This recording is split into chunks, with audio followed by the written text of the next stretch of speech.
എല്ലാം ഞാൻ വിചാരിച്ച പോലെ തന്നെയായിരുന്നു. ഈ വർക്കുകളും എല്ലാം മൊത്തത്തിൽ അടിപൊളിയാണ്, എനിക്ക് ഇഷ്ടപ്പെട്ടു. സെയിം, ഞാനും ഇങ്ങനെയൊക്കെയായിരുന്നു എന്റെ എക്സ്പെക്ടേഷൻസ് ഉണ്ടായിരുന്നത്. അപ്പൊ ഞാനതിങ്ങനെ ഡിസൈനൊക്കെ വരച്ചൊക്കെ കൊടുത്തായിരുന്നു. അപ്പൊ ഞാൻ ഔട്ട്പുട്ട് എങ്ങനെയായിരിക്കും എനിക്ക് ഒരു എക്സ്പെക്ടേഷൻ ഉണ്ടായിരുന്നു.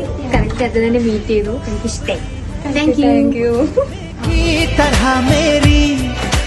आँखों में ही रहती है, सुबह के ख्वाब से उड़ाई है